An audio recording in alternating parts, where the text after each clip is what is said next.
성령을 통해 희망을 누리는 삶과 신앙이 됩시다. 성령을 통해 희망을 누리는 삶과 신앙이 됩시다. 희망의 복된 12월이 됩시다. 희망의 복된 12월이 됩시다. 네, 오늘 말씀의 유지가 되겠습니다. 어떻게 생각하면 12월이 끝마무리이기 때문에 이거 끝인데 사실은 이제 끝이 아니라 시작인 거죠. 졸업이라고 하는 것이 사실 끝이 아니에요. 또 다른 시작을 의미하겠죠. 그래서 12월은 굉장히 소중한 달이다 이렇게 생각을 합니다. 먼저 오늘 복된 주일인데 기쁨과 소망을 가지고 감사한 마음으로 예배를 드리는 모든 성도님들 가정, 특별히 또 하시는 일들 위해 좋은 열매가 풍성하기를 예수 그리스도의 이름으로 축원합니다. 벌써 12월이 너무 빠르죠. 가는 세월 잡지도 못했고 어떻게 해야 될지 모르겠습니다. 하나님 나라의 영광과 의미가 좀 있고 가치가 있는 멋진 인생을 위해서 시간을 사용하시고 특별히 자아실현을 위해서도 시간을 좀 투자할 수 있는 그러한 지혜로운 시간 관리자가 되기를 예수님의 이름으로 축원합니다. 여러분과 인사 한번 하도록 합니다. 11월 한 달도 정말 수고 많이 하셨습니다. 11월 한 달도 정말 수고 많이 하셨습니다. 복된 12월이 되기를 축복합니다. 복된 12월이 되기를 축복합니다. 네. 입술에 권세가 있기 때문에 축복하는 대로 그대로 되는 거예요. 하나님께서는 우리의 입술의 고백을 통해서 우리의 삶을 이끌어 가시는 놀라운 견인력이 있다는 걸 기억하시고 늘 주님과 함께 하시기를 주님의 이름으로 부탁을 드립니다. 그저께 눈이 참 많이 왔죠. 목표에 있는 숲속 정원 텐트도 눈 때문에 옆에 소나무 가지가 크게 부러지면서 텐트를 쳤어요. 텐트가 이제 박살이 났어요. 반박살이 났는데 다른 데는 또 망가진 게 없나 이렇게 한번 좀 살펴보다 보니까 나무마다 이제는 나뭇잎이 몇 개 없더라고요. 그러니까 왠지 좀 쓸쓸해 보이기도 하고요. 좀 외로워 보이기도 했던 것 같아요. 또 전나무도 좀 부러져 갖고 이제 계곡으로 떨어지고 이렇게 됐는데 마찬가지가 아닐까 싶어요. 달력을 한 장을 넘기는데 마지막 한 장 남은 달력이 왠지 쓸쓸해 보이면서도 또 한편으로는 하긴 이것도 지나야 새해 들어오고 싱그러운 봄이 오지 않을까 이런 생각이 듣고 그래야 또 새싹이 돋겠지 이제 이런 마음으로 바라보니까 결코 그 나무가 또 쓸쓸해 보이지 않더라는 것입니다. 성도님들도 잘 아시겠지만 겨울은 그냥 꽁꽁 얼어붙어 있어서 겨울이 아니고 겨울은 새봄을 기다리는 희망의 계절이기 때문에 소망의 터널이다 이렇게 표현을 하기도 합니다. 그래서 12월을 통해서 한 해를 잘 마무리하고 새해를 잘 준비해서 복된 내일을 열어가시는 우리 성도님들이 다 되시기를 예수님의 이름으로 축복합니다. 그래서 그런가 늦가을에 왜 어느 담벼락에 붙어있는 잎사귀를 통해서 삶의 소망을 가지고 힘든 시절을 이겨내는 그러한 이야기가 있죠. 멋진 이야기인데 그래서 세상에 나온 책이 뭔지 아시죠? 세상에 그래서 나온 책이 있는데 오헨리의 마지막 잎새라는 책이 나오게 되었던 거죠. 선생님 대부분 책의 내용을 아실 것입니다만 기억이 혹시 안 나시는 분들을 위해서 제가 잠깐 설명을 하면 이런 거예요. 폐렴에 걸린 한 여자아이가 있었는데 담벼락에 붙어있는 담쟁이 잎새가 다 떨어지면 나는 죽을 거야 라고 생각하면서 모든 희망을 잃어버리고 죽을 날을 기다리고 있었던 거예요. 그런데 옆에 있는 친구가 보니까 정말 문제는 폐렴이 문제가 아니라 살아날 것이라고 하는 살 것이라고 하는 희망을 잃어버린 그 친구의 생각이 좀 문제더라라는 거예요. 그래서 나이가 지긋한 화가에게 부탁을 하죠. 그래서 담벼락에다가 잎사귀 하나를 그려 넣게 돼요. 어느 날 바람이 세차게 불었죠. 폐렴이 걸린 여자아이가 이제 모든 잎사귀가 다 떨어졌을 거야 라고 하면서 창문을 탁 열었는데 아이고 웬일로 담벼락에 그 잎새가 그대로 붙어 있는 거예요. 그러니까 이 여자아이는 그 엄청난 폭풍도 견디어낸 마지막 잎사귀를 보면서 마음에 큰 희망을 갖기 시작합니다. 저 낙엽 한석이도 그런데 나에게 내가 왜 희망을 잃어버렸지 하는 생각을 깨닫게 됩니다. 결국은 폐렴을 이겨내고 완치가 되어서 살았다라고 하는 멋진 그런 희망의 이야기가 오헨리의 마지막 잎새라고 하는 책이죠. 여기까지 다 이해가 되시죠? 이제 문학 소녀 때 다 읽어본 책들 이제 한번 기억이 났을 것입니다. 자, 소설이기도 하지만 마지막 잎새가 주는 의미가 무엇일까요? 그리고 여기서 중요한 것이 무엇일까요? 사실은 그 마지막 ipse가 아니라 그림이었다는 사실입니다. 그래서 사람은 힘들어서 죽는 것이 아니라 희망이 없어서 죽어가는 것입니다. 우리 사랑하는 성도 여러분들, 11달 정말 수고하셨고요.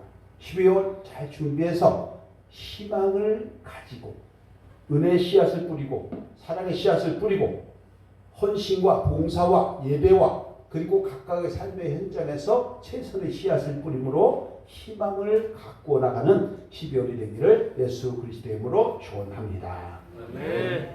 희망을 잃어버리면 안 되는 거죠. 움츠러들면 안 됩니다. 2028년 한 해를 살펴보면요. 국제정세, 전쟁, 고금리, 고환율, 내수경제 침체, 자영업자를 비롯한 서민들 힘든 시절 보내고 있습니다. 다행히 지난 목요일날 금리를 베이비 스텝이라고 하는 0.25% 정도 내려서 경기 활성화에 도움을 주고 이자 부담을 줄여주기는 정책이 시행된다고 하니까 그나마 조금 돈이 튀어질 것 같습니다. 이렇게 힘들고 지칠 때 우리 믿음의 사람들이 과연 어떻게 해야 될까? 우리는 세상과 달라야 하고 달라야 믿음의 사람이 될 것입니다. 함께합니다. 세상과 달라야 하고 달라야 믿음의 사람입니다. 왜냐하면 우리는 하나님의 자녀가 되는 권세가 있기 때문입니다. 우리는 이 세상으로부터 온 것이 아니에요. 우리는 하나님으로부터 온 자들이기 때문에 이거 명심하셔야 돼요. 우리는 세상으로부터 온 자들이 아니라 하나님으로부터 온 자녀들이라고 하는 것을 절대 잊지 말아야 합니다. 요한복음 1장 12절 13절에서 이것을 이렇게 말씀합니다. 함께 할게요. 시작. 영접하는 자 곧 그 이름을 믿는 자들에게는 하나님의 자녀가 되는 권세를 주셨으니 이는 혈통으로나 육적으로나 사람의 뜻으로 나지 아니하고 오직 하나님께로부터 난 자들이니라. 저와 여러분들이 육적으로나 혈통으로나 사람의 뜻으로 나지 아니하고 오직 하나님께로부터 난 자들이라고 성경은 말씀을 하고 있다는 것입니다. 그럼 우리가 세상 말을 들어야 할까요? 하나님 말씀을 들어야 할까요? 당연히 하나님 말씀을 들어야 되겠죠. 하나님께서 저와 여러분들에게 성경을 통해서 창세기부터 계시록까지 수없이 많은 약속들을 하고 계십니다. 그 약속들을 듣고 믿고 행하는 가운데에 희망을 가지고 전진할 수 있는 저와 여러분이 되어야 하는 것입니다. 그것이 우리 하나님의 자녀요 성도요 하나님께로부터 난 자들에게 주어지는 엄청난 특권이라는 것을 절대 잊지 마시고 마음에 때로는 힘들고 고난 가운데 있다 할지라도 어려움이 있다 할지라도 하나님께로부터 난 자들이기 때문에 반드시 내게는 희망이 있다는 것을 가지고 살 길을 열어가는 저와 여러분 되기를 예수님의 이름으로 축원합니다. 왜냐하면 하나님께서 이렇게 말씀하고 계시기 때문이에요. 이사야 14장 24절 또 46장 11절 함께합니다. 시작. 만군의 여호와께서 내 이사에 이르시되 내가 생각한 것이 반드시 되며 내가 경영한 것을 반드시 이루리라. 내가 말하였은즉 반드시 이룰 것이요 계획하였은즉 반드시 시행하리라. 그래서 하나님께서 뜻하시면 이루시고 이루시는 하나님의 선한 뜻이라고 우리는 정리를 하는 것입니다. 그래서 하나님께로부터 난 자는 우리에게 수없이 수만 가지의 약속을 주신 그 말씀을 붙잡고 전진하고 나갈 때에 우리는 마지막 잎새처럼 희망이 있는 인생이 되고도 남는다는 것을 기억하시고 춥다고 움츠러들지 마시고 경계가 어렵다고 움츠러들지 마시고 낙심하지 마시고 희망을 싹 틔워서 새해를 잘 준비해 나가는 멋진 12월이 되시고 그 첫날이 되기를 예수 그리스도의 이름으로 축원합니다. 성도 여러분, 자 그러면 우리가 하나님께로부터 난 자들이라고 하는데 세상과 뭐가 다르기 때문에 우리에게 희망이 있다고 할까? 그 희망을 우리가 알아야지만 도전할 것 아닙니까? 희망을 알아야 우리가 뭔가 액션을 들어갈 거 아닙니까? 첫 번째가요. 오늘 본문에서 이렇게 합니다. 우리를 위해 간구하시는 성령의 도움이 있기 때문에 너희는 희망이 있다 말씀을 하는 것입니다. 26절 함께 합니다. 시작. 이와 같이 성령도 우리의 연약함을 도우시다니 우리가 마땅히 이르기를 알지 못하나 오직 성령이 말할 수 없는 탄식으로 우리를 위하여 친히 간구하시리라. 저 여러분들은요 연약한 피조물에 불과합니다. 우리 능력 유한합니다. 그래서 어떤 일이 생기면 무엇을 어떻게 해야 될지, 어디로 가야 될지, 내 마음을 어떻게 정해야 할지 갈피를 잡지 못할 때가 너무나도 많은 것이 우리의 인생입니다. 이것을 피조물의 유한성이라고 우리가 이야기를 하죠. 여기서 오늘 퀴즈 한번 낼게요. 하나님께서는 우리의 이런 연약함을 아실까요? 모르실까요? 당연히 아시겠죠. 그래서 성경에서 우리에게 정답을 이렇게 주고 있습니다. 로마서 8장 22절에서 답을 줍니다. 함께 할게요. 시작. 피조물이 다 이제까지 함께 간식하며 함께 고통을 겪고 있는 것을 우리가 아느니라. 아멘. 피조물의 모든 것을 탄식하면서 고통을 겪고 있다는 것을 사도 바울이 안다는 거예요. 사도 바울이 아는 거지 하나님이 아시는 거하고 다르잖아요. 그런데 하나님은 또 뭐라고 얘기합니까? 우리에게 여러 가지 힘들고 지친 거 다 알고 있다고 하나님은 시편 139편 1절 4절에서 이렇게 말씀을 또 합니다. 마음에 한번 새겨보시길 바랍니다. 함께 할게요. 시작. 여호와여 주께서 나를 아시느니라. 주께서 내가 안고 일어서는 하시고 멀리서도 나의 생각을 밝게 하시오며 나의 모든 길과 내가 묻는 것을 살펴보셨으므로 나의 모든 행위를 피하시니 여호와여 내 혀의 말을 알지 못하신 것이 하나도 없으시니라. 아멘. 하나님께서 우리 생각하신다는 거죠. 우리 행위 아신다는 거죠. 입술 안다는 거죠. 말하는 거 안다는 거죠. 하나도 빠짐없이 다 알고 계신다고 말씀을 하는 것입니다. 여러분, 그러니까 우리가 나쁜 생각을 하면 안 되겠죠. 말을 함부로 하면 안 되겠죠. 다른 사람 불편하게 하면 안 되겠죠. 시기에 질투하면 안 되겠죠. 모사, 험담, 모략, 못된 행동 안 되겠죠. 특별히 말을 잘해야 합니다. 말 때문에 상처가 되는 것은 치유가 잘 안 돼요. 칼로 벤 상처는 시간이 지나면 아무입니다. 옆분과 인사 한번 합시다. 말을 잘하는 성도가 됩시다. 말을 잘하는 성도가 됩시다. 네, 그렇습니다. 다시 한번 함께합니다. 지혜로운 생각과 품격 있는 행동과 은혜로운 말을 합시다. 한 번 갑니다. 시작. 지혜로운 생각과 품격 있는 행동과 은혜로운 말을 합시다. 아멘. 이것이 인격과 품격으로 가는 지름길이에요. 여기다 하나 플러스 원, 원 플러스 원 유행이잖아요. 함께합니다. 참갑이나 주소 하지 맙시다. 참갑이나 주소 하지 맙시다. 뭐죠? 참갑이나 주소. 참견하지 말라. 가르치려고 하지 말라. 나 때는 하지 말라. 참갑이 나. 그 다음에 뭐죠? 참갑이 나. 주절주절하지 말라. 소리치지 말라. 참갑이나 주소. 우린 여기에 너무 익숙해가지고 젊은 친구들하고 소통이 안 되는 거예요. 그래서 참갑이나 주소, 이건 절대 우리가 가정이나 교회에서나 또 사회에서나 한번 짚어볼 그런 주제가 아닌가 이렇게 생각을 하게 됩니다. 그런데 우리의 삶의 현장이 마치 전쟁터와 같죠. 치열한 경제 전쟁터입니다. 청년들에게는 엄청난 취업 전쟁이고 학생들에게는 수업 전쟁이고 지식 전쟁입니다. 자영업자들은 그야말로 피 터지게 싸워야 하는 생존 경쟁의 자리입니다. 그리고 때로는 내 영혼을 아프게 하는 것들이 있습니다. 내 영혼을 슬프게 하는 것들이 있습니다. 불편하게 하는 것들이 있습니다. 그런데 우리는 그걸 이겨내야 합니다. 극복해야 합니다. 그리고 생존 차원에서 몸부림을 쳐야 할 때도 분명히 존재합니다.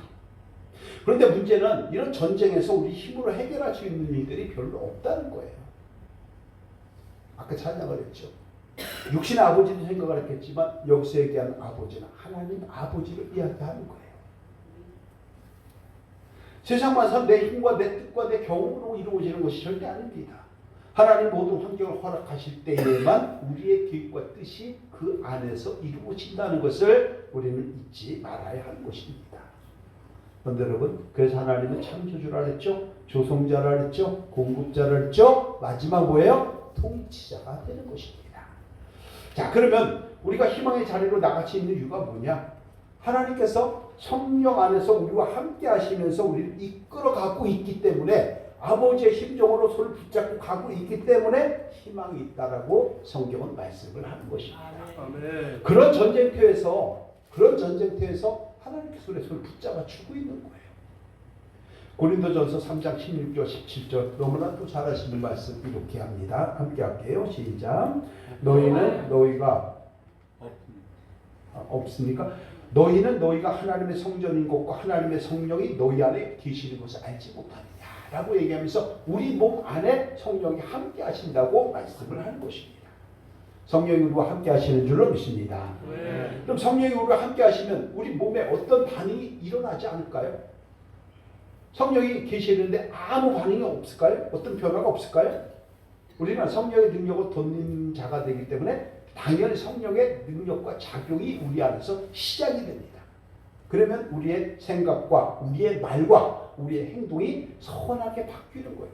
이것을 우리 12월 달에 찬양곡으로 정했던 선한 능력으로 다시 일어서는 우리가 된다라고 이야기를 하는 것입니다. 아멘. 함께합니다. 선한 능력으로 일어섭시다. 선한 능력으로 일어섭시다. 선한 능력으로 승리하며 나가야 합니다. 선한 능력으로 승리하며 나가야 합니다. 맞습니다. 근데 이거를 이렇게 얘기하면 잘 몰라요. 그래서 수요일날 제가 말씀드린 적이 있고 교육 시간에도 말씀드린 적이 있는데 성령의 능력과 작용이 어떻게 일어나는지 그 과정을 잠깐 보고 가려고 합니다.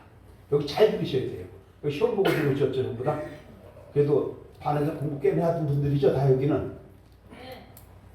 혼자만 그러는 것 같은데 반에서 공부 좀 하신 분들이니까 자 먼저 질문을 합니다. 하나님의 말씀이 진리인가요? 진리가 아닌가요? 진리죠. 그래서 예수님 내가 꼭 길이요 진리요 생리라고 말씀하신 거 아시죠? 자, 그럼 내가 봐도 진리예요. 네가 봐도 진리예요. 다른 사람이 봐도 진리예요. 그러면 이건 객관적 진리인가요? 주관적 진리인가요? 이거 이제 헷갈리시죠? 내가 봐도 진리요, 지가 봐도 진리요, 그가 봐도 진리인데 이건 객관적 진리라고 표현해야 돼요? 주관적인 진리라고 표현해야 돼요? 객관적인 진리죠. 너와 내, 우리 모두가 인정하는 진리라는 것, 이게 객관적인 거잖아요. 주관적인 건 자기만의 거고.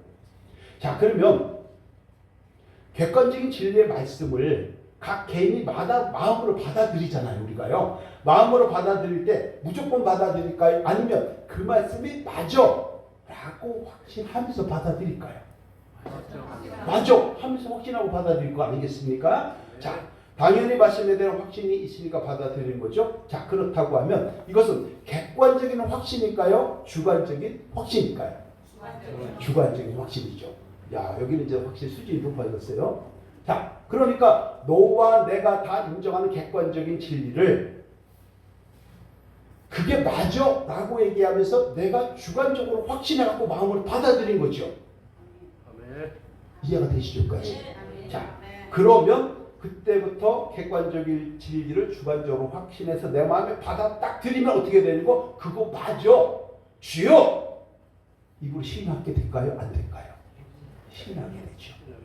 그래서 입으로 시인함으로 지금 여기에서부터 그때 거기까지 우리는 천국의 복을 누리게 되는 하나님의 권속이 된 줄로 믿습니다. 이것을 로마서 10장 10절에서 이렇게 얘기하는 거예요. 함께 할게요. 시작. 사람이 마음으로 믿어 이에 이르고 입으로 시인하여 구원에 이르느니라. 네. 여기서 구원이라고 하는 말은 소테리아라고 하는 말인데 소조라고 하는 말과 구분이 됩니다. 영어는 살베이션이에요. 바꿔 얘기하면 내가 인생을 살아갈 때에 힘들고 지칠 때 구조받고 구원받고 구출되고 어려운 곳에서 건진받는 것을 구원이라고 얘기를 하는 거예요.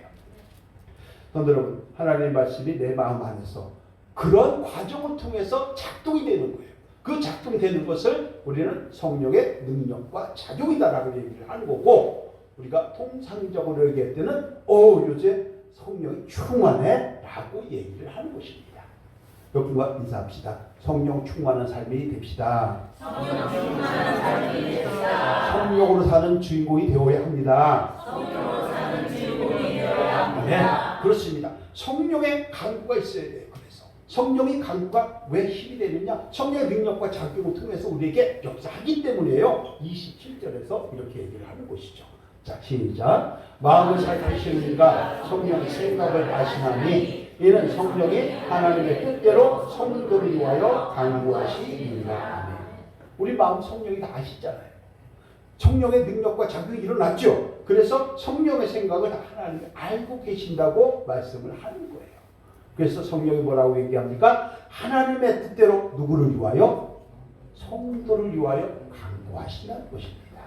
우리는 마땅히 깃발을 모릅니다. 왜? 갈 길을 모르니까. 어떻게 해야 될지 판단력이 없으니까, 분별력이 없으니까, 피조물이니까, 한계가 있으니까 우리는 판단 불가합니다. 그러나 하나님께서는 성령을 통해서 내 마음에서 능력과 작용이 일어나게 함으로써 하나님의 뜻대로 성도를 위하여 강구하게 하시기 때문에 내가 비록 수리밖에 못한다 할지라도 하나님께서 우리의 삶을 견인할 것이고 인도할 것이고 그래서 마침내 승리하고 그래서 저와 여러분들에게는 내일이라고 하는 희망의 주인공이 된다는 것입니다. 아멘. 희망을 가지고 살아가는 저와 여러분 되시기를 예수 그리스도의 이름으로 축원합니다. 그런데 여러분 간단하게 말해볼까요? 성령을 통해서 우리의 마음의 생각과 고충과 기쁨과 어려움을 포함한 우리의 인생의 희노애락을 하나님이 알고 계시는 거예요. 그럴 수밖에 없는 상황, 어쩔 수 없는 상황 알고 계시는 거예요. 그 결과 성령의 도우심으로 인해서 삶에서 기력이 회복되는 것입니다. 소망이 생기는 것입니다. 미래를 설계해 나갈 수 있도록 지혜를 주시는 것입니다. 그래서 우리는 어떤 상태냐면 희망을 먹고 살아가는 하나님의 성도가 되어야 하는 것입니다. 함께합니다. 희망을 먹고 사는 성도가 되어야 합니다. 희망을 먹고 사는 성도가 되어야 합니다. 네, 2024년 이미 저물어 가는 해기에 어쩔 수 없는 한 해가 되었을지라도 우리 믿음의 사람은 성령 하나님이 함께하고 있고 성도를 위하여 강구하고 있기 때문에 희망을 가지고 2025년을 잘 준비하고 한 해를 마무리하고 그러면서 복된 내일을 열어가는 그 한 사람 한 사람 다 되기를 예수 그리스도의 이름으로 축원합니다. 두 번째는 우리가 희망이 있는 이유는 뭐냐면요. 합력해서 선을 이루게 해주시기 때문에 그런 하나님의 섭리가 있기 때문에 우리는 희망이 있다는 거예요. 28절을 함께 할게요. 시작. 우리가 알고는과 하나님을 사랑하는 자, 곧 그의 뜻대로 부르심을 입은 자들에게는 모든 것이 합력하여 선을 이루느니라. 우리는 하나님의 뜻에 의해서 부름받은 하나님의 성도들입니다. 착각하지 마세요. 내가 여기 오고 싶다고요? 그래서 오는 게 아니에요. 내가 여기 가고 싶다고요? 그래서 가는 게 아니에요. 하나님의 인도하심과 하나님의 역사시 반드시 우리를 따르기 때문에 이 자리에 함께 예배를 드리는 줄로 믿습니다. 그래서 우리의 삶은 당연한 것이 아닙니다. 은혜를 많이 찬양하잖아요. 은혜. 그렇죠? 우리가 정말 우리의 삶이 당연한 게 아니에요. 하나님의 은혜입니다. 하나님에 대한 감사입니다. 그래서 우리는 은혜와 감사를 통해서 뭘 누려야 되냐면 행복을 누려야 하는 거예요. 그러면서 미래의 소망을 가지고 한 걸음씩이라도 전진할 수 있는 우리 성도님들의 삶의 현장, 사업장, 특별히 살아가는 자녀들의 앞길이 되기를 예수님의 이름으로 축원합니다. 그래서 오늘 얘기하는 거예요. 뭐라고 얘기하느냐면 하나님을 살아가는 자, 그 뜻대로 부르심을 받은 자들 은혜예요. 모든 것들을 우리에게 하나님 선길이 있었다는 거예요. 그러면서 뭐라고 얘기하느냐? 모든 것이 합력하여 선을 이루느니라 말씀을 하는 것입니다. 그런데 여러분, 모든 것이 합력해서 선을 이룬다는 것이 어떤 뜻일까요? 이 모든 일은 선을 목표로 하여 협조한다는 뜻이에요. 선을, 목표는 선한 거예요. 그리고 서로 협조를 하는 거예요. 그래서 하나님의 자녀로 부름받은 우리가 무엇을 하든지 서로 항상 힘을 합쳐야 합니다. 선한 목적을 이루고 가야 할 줄로 믿습니다. 교회와 성도가 힘을 합해야 합니다. 성도가 힘을 합해야 합니다. 사역자와 동력해야 합니다. 그런 가운데 기도해야 합니다. 그런 가운데에 하나님 인도하심을 우리가 기억하고 그 인도하심을 따라갈 때에 놀라우신 선한 목적을 이루어가고 마침내 그 분복을 누릴 수 있는 저와 여러분이 되는 것을 기억하시고 선한 목적을 위하여 힘을 합할 수 있는 저와 여러분이 되기를 예수님의 이름으로 축원합니다. 자, 그러면 모든 것이 선할 합력한 선을 이룬다라고 얘기할 때 이 모든 것을 우리가 보통 이제 한문으로 얘기하면 뭐라고 얘기하죠? 만물이라고 얘기하죠. 모든 게 다 있다고 하면 뭐라고 하죠? 만물상 이렇게 얘기하잖아요. 모든 만물이에요. 그 모든 만물이 합력한 선을 이룬다라고 얘기할 때에 이 만물은 누굴 얘기할까요? 질문 한번 바꿔볼게요. 만물을 지으신 이가 누구일까요? 하나님. 많은 사람들이 생각할 때에 천지 창조는 하나님이 하셨고 예수님은 십자가를 짓고 죽었고 부활했고 승천했고 그리고 마지막에 오실 분 마라나타 이렇게 생각을 하실 거예요. 근데 이 성경을 제대로 알지 못하는 데서 나오는 거죠. 그 틀에서 하나님 창조하셨어요. 그런데 그러면 예수님은 2000년 전에 이 땅에 오셨잖아요. 예수님은 만물을 창조하셨을까요? 창조하지 않으셨을까요? 예수님은? 네? 창조하셨다. 창조 안 하셨다. 창조하셨다. 헷갈리죠? 자, 요한복음 1장 1절에 3절에서는 이렇게 얘기를 합니다. 함께 할게요. 시작. 태초에 말씀이 계시니라. 이 말씀이 하나님께 함께 계셨으니 이 말씀은 곧 하나님이시니라. 그가 태초에 하나님과 함께 계셨고 만물이 그로 말미암아 지은 바 되었으니 지은 것이 하나도 그가 없이는 된 것이 없느니라. 아멘. 하나님이 계셨고 말씀이 계셨고요. 이 말씀이 곧 하나님이래요. 근데 말씀이 14절에 보니까 육신이 되어서 우리에게 왔대요. 그런데 그 하나님, 그 말씀이 뭐라고 얘기합니까? 하나님과 함께 계셨는데 만물이 그로 말미암아 지은 바 되었고 지은 것이 하나도 그가 없이 된 것이 없다고 말씀을 합니다. 여기에서 말씀이 누구일까요? 말씀이 육신이 되어서 우리에게 오신 분이 바로 예수 그리스도죠. 그래서 예수 그리스도는 만물을 창조하지 않은 분으로 생각하는데 절대 그렇지 않다.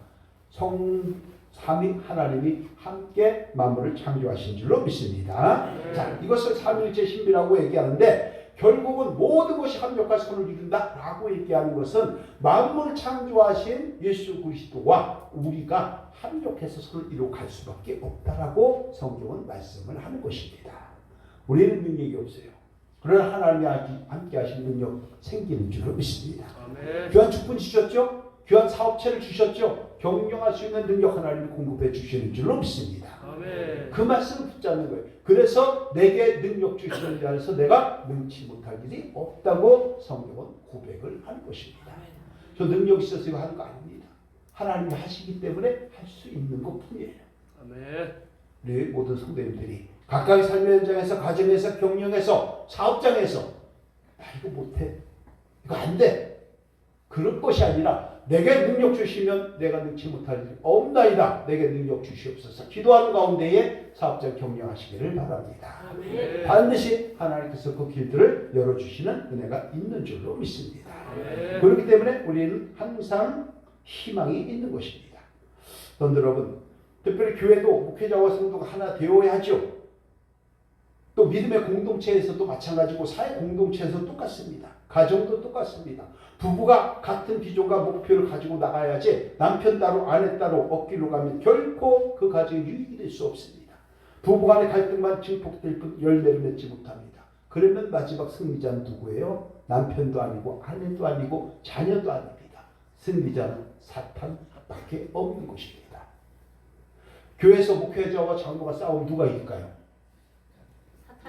사탄이 이게 둘 다 깨는 거예요. 둘 다 깨지는 거예요. 우리는 모든 것을 맞춰준다 할지라도 하나님께서 함께 하실 때 그 능력이 나타나는 것이고 우리는 사탄에게 밥이 되지 않는 하나님의 권속들이 되어야 할 줄로 믿습니다. 그래서 가족 간에, 부부 간에, 성도 간에 서로 협력하시고 성령의 도우심에 따라서 협력한 결과 선한 능력으로 선한 열매를 맺고 누리기를 예수님의 이름으로 축원합니다. 자, 마지막 세 번째, 세상의 수많은 고난 속에서도 넉넉하게 이기도록 하시기 때문에 우리는 희망이 있다는 것입니다.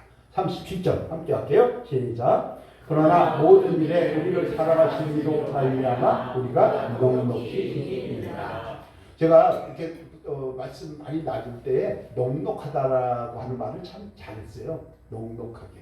여기서 나온 거예요. 좀 더 넉넉한 삶이 됐으면 좋겠다. 웃음이 조금 넉넉하면 좋겠다. 물질도 조금 넉넉하면 좋겠다.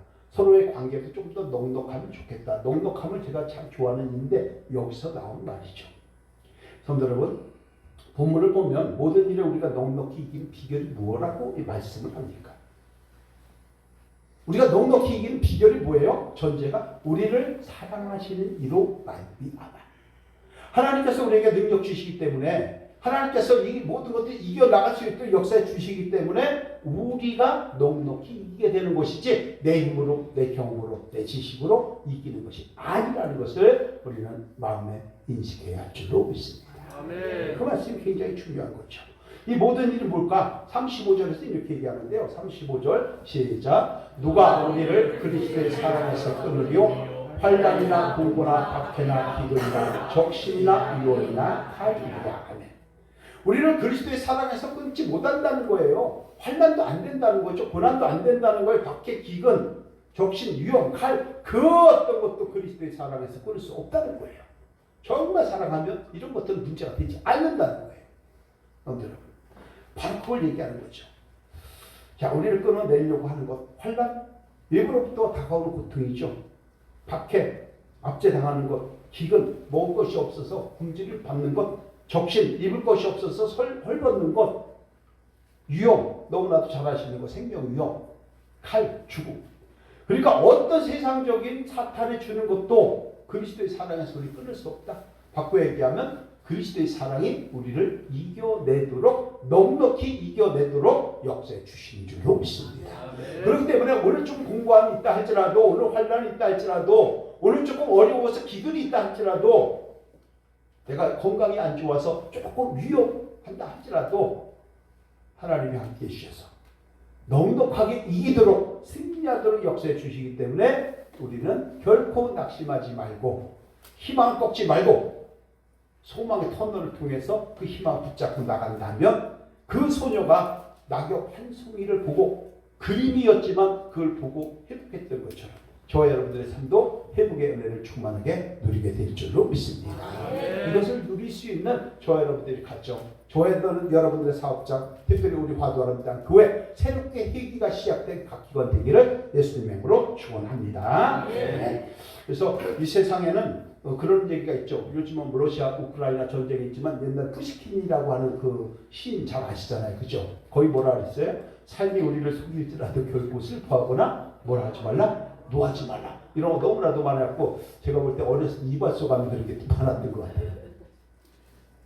그러나 우리 믿음의 사람에게는요. 삶이 힘들지라도 넉넉하게 이기게 하시는 하나님의 크신 사랑과 은총이 있다는 걸 기억하시고 조금 힘들어도 이겨내시고 12월을 통해서 다시 한번 자기 세팅을 하고 그런 가운데에 새해를 잘 준비해 나갈 수 있는 저 여러분들이 되어서 좀 더 멋진 인생, 좀 더 복된 인생, 좀 더 아름다운 인생, 좀 더 사랑하는 인생들 되기를 예수 그리스도의 이름으로 축원합니다. 그래서 오늘 말씀의 결론 12월 축제를 맞이해서 성령의 능력과 작용을 통해서 희망의 자리로 나가자라는 말씀을 한번 살펴봤는데 왜 우리는 하나님께로부터 난 자들인가 봤죠.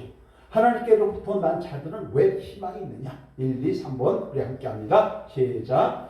우리를 위해 강구하시는 성령의 오시기 때문입니다. 합력하여 선을 이루게 하시는 하나님의 섭리가 있기 때문입니다. 세상의 수많은 고난 속에서도 넉넉히 이기도록 하시기 때문입니다. 그래서 우리 어떻게 될까? 제가 볼 때 이렇게 하면 참 좋을 것 같습니다. 함께 할게요. 시작. 하나님의 손길이라도 특별 손길인 보통 섭리와 성령의 능력과 작용을 통해 희망을 가지고 하루를 잘 준비해야 합니다.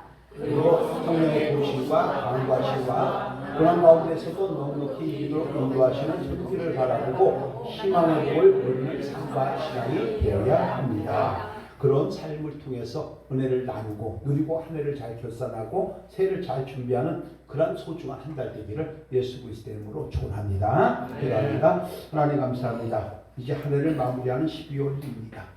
한 해를 잘 돌아보게 하시고 그 가운데 성령의 도우심으로 선한 열매와 선한 목적을 이루어가는 희망의 새해를 잘 준비하게 하여 주옵소서. 예수 그리스도의 이름으로 축복하며 기도합니다. 아멘.